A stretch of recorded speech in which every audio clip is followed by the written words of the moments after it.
Hello everyone, it's me Izu, and this is my first time recording a podfic. But here we go. The podfic is named If You Feel Lonely, I Could Be Lonely With You by Orphan Account. Here's the summary. Where Izuku can try to run away from his problems, but not from a certain purple boy who meets him in the middle of his possible emotional crisis. Yes. Any thinking human being would be at least a little surprised to find a teenager huddled in the narrow space of a plastic playpen intended for 7-year-olds. But, well, his baby face was an advantage in these cases, as well as his high-pitched voice. Besides, that had been his safe space since he was little. So what was the problem? He just wanted to curl up and stay there until life seemed to magically get better. Which, of course, is not going to happen. So, well, he just has to stay there to try to escape his overwhelming overthinking. Holding his knees close to his chest while staring at the plastic slide in front of him seemed to be the only comforting thing at this point. He blinked. A pair of purple eyes collided with his green ones, blinking after his. His gaze went down and up, noticing.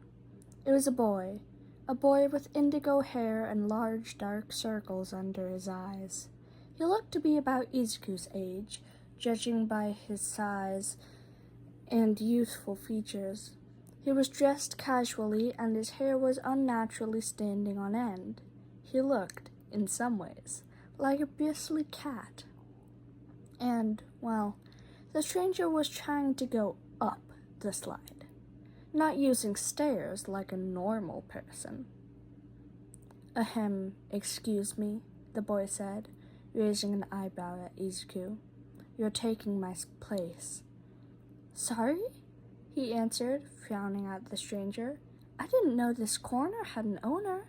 It doesn't have your name on it, at least. Actually, Purple Eyes narrowed, his index finger pointing right at the plastic behind Izuku.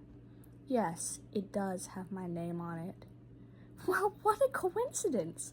Mine was written before yours. Besides, don't you think you're too old for this? The greenette rebutted with a pout, an accusing finger aimed directly at the other's face. I bet you're my age and you're just one of those guys who takes advantage of their baby face to access privileges that normal people can't have, the boy snorted, finishing up the slide and squeezing himself uncomfortably into the small space. Izuku wasn't going to deny that, but that had been a declaration of war, an extremely childish declaration of war by a homeless-looking stranger who possibly hadn't slept in 3 months. But was Izuku susceptible to these provocations? Yes. Darn. He wasn't going to lose. The first to leave was losing, and it definitely wasn't going to be him. And well, maybe a little company wouldn't hurt after all. Perhaps it was just what they both needed. Well, everyone, that's the end of the podfic. I hope you all liked it, and let me know if I should do more like this, and if you have any suggestions for me. Thank you. Goodbye.